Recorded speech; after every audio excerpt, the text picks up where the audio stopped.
Então, nós estamos fazendo esse projeto piloto e a primeira etapa dele vai ser um compartilhamento de risco por volume, né? O acordo por volume é o que é mais utilizado em vários países. Países como Portugal e outros países utilizam mais por volume, porque o acordo por volume é mais fácil de ser executado. O por desfecho é mais complexo. Introduz variáveis relacionadas ao desfecho que têm que ser medidos, que levam mais tempo e que tem toda uma discussão desses resultados. Então tem que ter um terceiro a medir, não pode ser nem o governo, nem a indústria. Então por volume ele é mais rápido. Então quase todos os países utilizam, em sua maioria, o compartilhamento de risco por volume e não por o financeiro, e não por desfecho. São acordos mais complexos e que podem gerar uma certa litigância no final, quando esses desfechos são avaliados.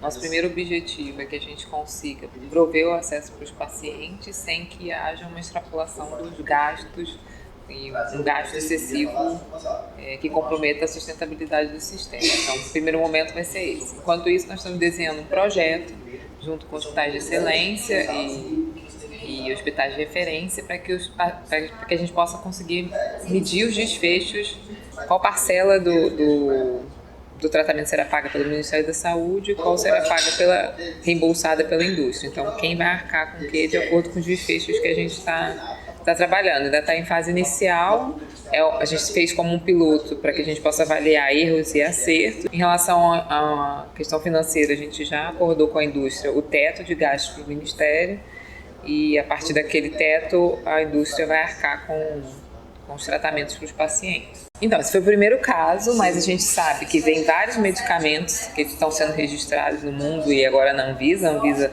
tem registrado medicamentos de forma muito rápida, então muitas vezes agora o medicamento é registrado no FDA e logo na sequência o segundo país é o Brasil, inclusive às vezes antes da agência europeia. Muitas vezes não tem estudos grandes, fase 3, e isso é um desafio para quem vai incorporar. Você tem pouca evidência, às vezes doenças com necessidades não atendidas, né, que não tem nenhuma alternativa terapêutica, como equacionar medicamentos com evidência frágil, com acesso ao paciente, e muitas vezes também esses medicamentos têm vindo com altos de preço.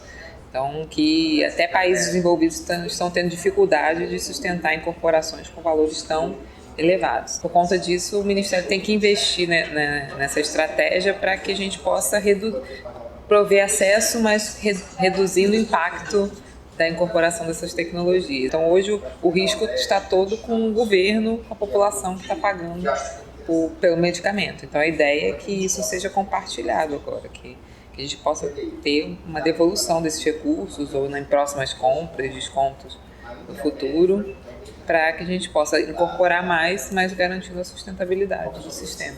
A incorporação condicionada é quando você incorpora condicionado a desenvolvimento de novas evidências para depois uma reavaliação. O compartilhamento de risco é quando você estabelece desfechos, que podem ser, aí vai depender da doença, e que a gente tem uma dúvida sobre aquele desfecho, se ele vai acontecer ou não, e que há um compartilhamento entre as partes.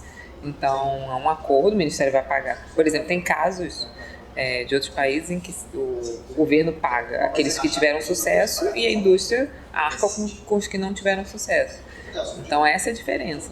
Uma coisa é você incorporar condicionado a desenvolvimento de desfechos e depois reavaliar. Outra coisa é fazer um acordo, um contrato com a empresa de que aqueles que falharem, ou aqueles que tiverem um resultado diferente daquele esperado no ensaio clínico vai ser arcado pela empresa. A vantagem de chegar depois é que você sabe os fracassos e os sucessos. O primeiro caso lá do Reino Unido foi o medicamento para a esclerose múltipla. Foi um caso de fracasso. A partir dali eles evoluíram, então a gente sabe que isso precisa ser focado para poucos medicamentos, de preferência medicamentos para doenças raras. Existem desafios no SUS em relação às bases de dados, à análise dos dados, mas é possível fazer esse compartilhamento de risco por desfecho, né? Mas ele é bem mais difícil de ser executado, mas tem que ser muito bem desenhado.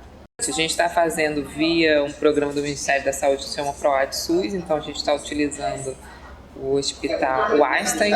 Eles têm excelência, né, nessa área de acompanhamento de dados. O Einstein vai ser a equipe que vai cuidar de desenvolver o projeto junto com o Ministério da Saúde e acompanhar, monitorar esses dados.